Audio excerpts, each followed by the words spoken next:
Hi guys, today's video is what to affirm or what to do when circumstances seem to be contradicting your affirmations, and it has to do with manifesting an SP.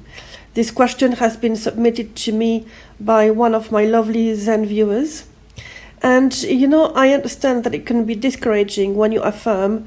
It gets better for a while and then all of a sudden it seems to be going the opposite direction.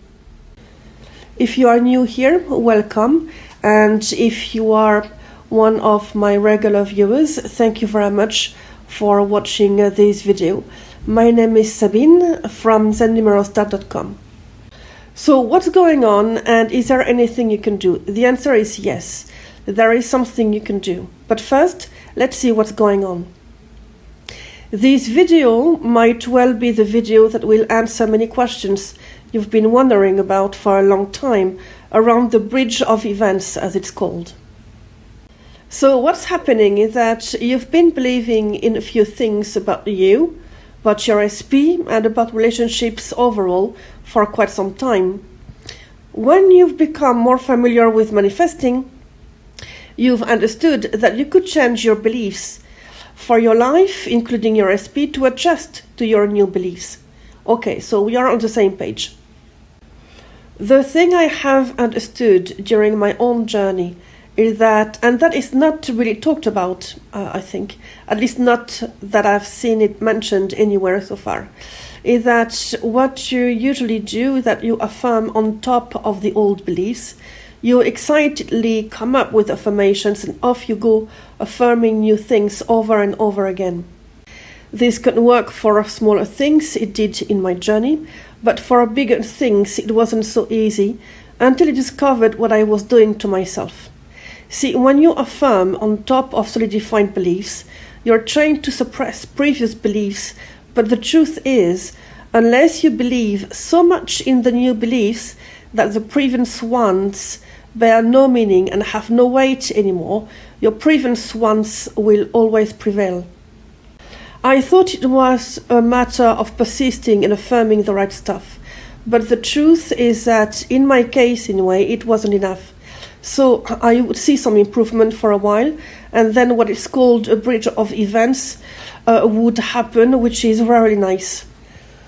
This would need to be discussed at length, so in a 10 minutes video this is not really feasible, but essentially a few things are happening on an energetic level.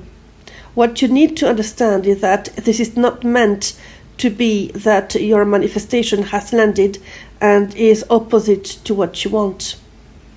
This is only a situation or a circumstance that seems to be opposite to what you want, but could well be needed to reach your goal. The issue is that you are so convinced that this movement means the manifestation itself that you start panicking and you try to find out what you can do to fix your manifestation. Well, there is something you can do indeed, and it's not to analyze why you are currently experiencing that particular circumstance. You acknowledge it because it's in your face, basically, but it's part of the big scheme of things, because remember, this is a process. In my case, I came to the realization that some beliefs were still active and my affirmations were not enough to deactivate them. At the time, I was flipping my affirmations around, thinking or hoping maybe that this would be enough. No, not in my case anyway, because I am the analytical type and I wasn't convinced of what I was saying. Not only that, but it wasn't making any sense to me. I couldn't connect my affirmations, so my old beliefs kept showing up in my physical reality. That's why also that I have developed a whole course on how to craft, connect, and solidify your own magnetic affirmations, including inner stories and inner conversations, because this is what has been working for me ever since. See, affirming the opposite of what you believe to be true can work only if you believe that it is enough to replace your old beliefs And if you have a very strong belief that your thoughts create whatever the thoughts are, and that it is okay for you to have those type of thoughts. If you are not analytical, this works perfectly fine. But if you're trying to convince yourself, well, all you do is usually get tired. So something that is not really talked about, as I was saying, is that what I'm doing, for instance, and what I started doing, was to have closure on my beliefs. Not only on my beliefs, but also on what had happened in my physical reality. Indeed, whether I wanted it or not, I would have typically affirmed something good about my SP, but I was hoping that one pattern in particular wasn't going to show itself again. For instance, when I gave myself closure on my beliefs and physical reality on events I disliked, I progressively started seeing a positive shift in my life. This could be also considered a mental diet. To be honest, this is an extra step that I have added into my process. Is it needed for you to manifest? No, absolutely not. It's just because I am so analytical. I was challenging myself all the time. I was questioning the process. I was questioning my SP. I was questioning absolutely everything all the time. So this has put my mind at ease. So for me, it was a good thing. Having closure means that you do not ask yourself why he behaved like this, why he said that, for instance, and so on. Having closure on my beliefs was to tell myself that my subconscious mind was to deactivate the previous negative beliefs, because I had supportive beliefs now ready to manifest on my behalf. I accepted my old beliefs. I thanked them even for showing me what I preferred. How can I deny my old beliefs since they created my life? I can't deny myself. I mean, those thoughts didn't show up by themselves because I had nothing else to do. I mean, let's be realistic for a minute. Having closure can also be having a purge with your emotions so that you manifest from a clean slate. After having closure and understanding that you have now decided that your previous negative beliefs will not be manifesting on your behalf anymore, you may want to also decide not to focus on them in the future, because this would defy the closure you've just had.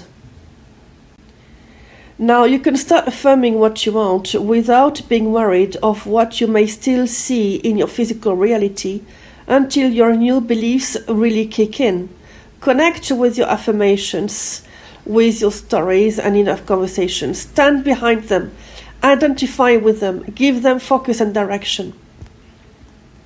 When you affirm in conscience, you may want to start affirming about you as a manifester, as the operant force, as the driver of your thoughts. That way you will relax your mind. If you try affirming sentences around your SP, for instance, that your relationship is improving with great communication now, and him having romantic gestures and so on, in some cases, this puts too much intensity if you don't start affirming around you being the boss of your reality. Obviously, if you want, you can start by affirming around your SP right away, and it will work very well, actually, provided that you have the inner belief that you are the one driving your thoughts, your affirmations, and that you are limitless. But if you still hope for the best and keep doing yo-yo between old and new thoughts, affirming straight away could be detrimental. Detrimental in terms of timing, because it would prolong the manifestation for you to see your manifestation. When I affirm, however, sentences about how manifesting is easy for me, how confident I am because I have already seen evidence of what I can do with my thoughts, etc., this relaxes my brain that my instructions are okay and can be applied. Then and only then do I affirm what I want, with the inner knowing that the outcome will be as I wish. Again, as you know, I've released an online course on how you can create your own magnetic affirmation stories, inner conversations, how to solidify everything and how to connect, which is super important. And there is also a Q&A bonus of 37 pages. Thank you for watching this video. If you've had any value, please leave me a thumbs up. I welcome all your likes and comments. And on that note, happy manifesting.